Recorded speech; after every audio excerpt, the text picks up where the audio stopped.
हूं राकेश तिवारी। बिहार के मुख्यमंत्री नीतीश कुमार क्या वास्तव में गद्दी पर बैठने लायक अभी हैं या नहीं? उनकी मनः स्थिति क्या है? क्या उन्हें तुरंत गद्दी को तेजस्वी यादव को सौंप देना चाहिए? ये सवाल इसलिए उठ रहे हैं क्योंकि मुख्यमंत्री नीतीश कुमार की जो गतिविधियां हैं इन दिनों ऐसी हो गई है जिसको लेकर पूरे देश में बिहार की थू थू हो रही है। ऐसा मैं क्यों कह रहा हूं? क्योंकि पिछले कई दिनों से मुख्यमंत्री नीतीश कुमार की गतिविधियां लगातार दिनों दिन बिहार को शर्मसार करने वाली है।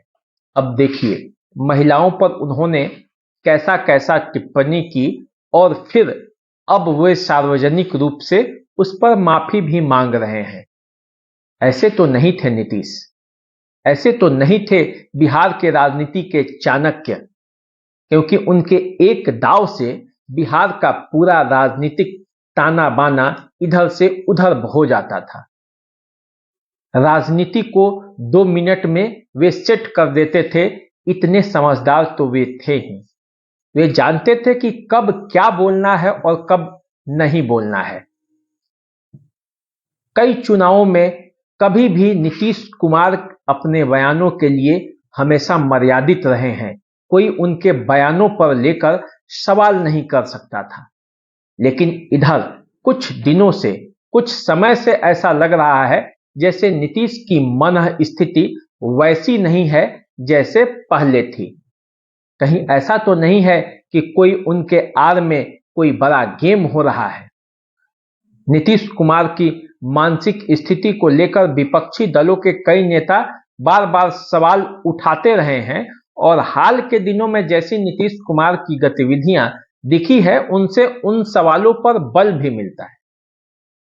अब देखिए, नीतीश कुमार जैसा नेता यदि शिक्षा के मामले में, महिलाओं के शिक्षा के मामले में किसी चीज का उदाहरण देता है तो वो कैसे देता है और उसके लिए किस विषय का चुनाव करता है, जबकि उनके पास इससे बहुत अच्छा विषय था जिस पर वे समझा सकते थे। एक मुख्यमंत्री बिहार विधानसभा के अंदर जो बोलेगा वो पूरा देश और दुनिया सुनेगा। और ऐसे में मुख्यमंत्री नीतीश कुमार के जो बयान थे, जिसे मैं भी नहीं कह सकता और शायद बिहार के 99% जनता उसको सार्वजनिक रूप से उस तरह से बता भी नहीं सकती, फिर भी मुख्यमंत्री नीतीश कुमार उस बात को बोले सार्वजनिक रूप से। क्या पता कैसे बोले, किस परिस्थिति में बोले, ये भी एक विचारणीय है।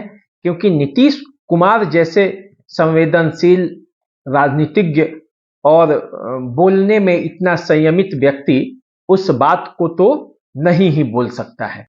पिछले 18 वर्षों के अपने शासनकाल या उससे पहले के अपने राजनीतिक जीवन में नीतीश कभी इस तरह से अमर्यादित बातों का चर्चा कभी नहीं किए थे। अब ऐसी स्थिति बस 2 ही स्थिति में होती है, या तो बच्चे होते हैं जो इस तरह की बातें करते हैं, उन्हें इस बात का कोई भान नहीं होता कि मौसम क्या है, माहौल क्या है, अनुकूल क्या है, परिस्थिति क्या है, किस समय क्या बात बोलना है, बच्चे बस बोल जाते हैं, वो मन के सच्चे होते हैं।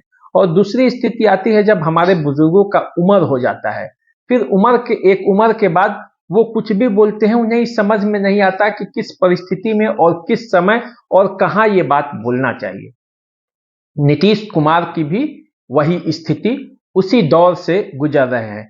क्योंकि नीतीश कुमार जिस तरह से वो बता रहे थे उसमें ये कहीं से ये नहीं लगा कि वो महिलाओं के मर्यादा के खिलाफ बोलने वाले हैं, लेकिन वो समझाते समझाते इतना समझा दिए कि वो महिलाओं के मर्यादा के खिलाफ चला गया।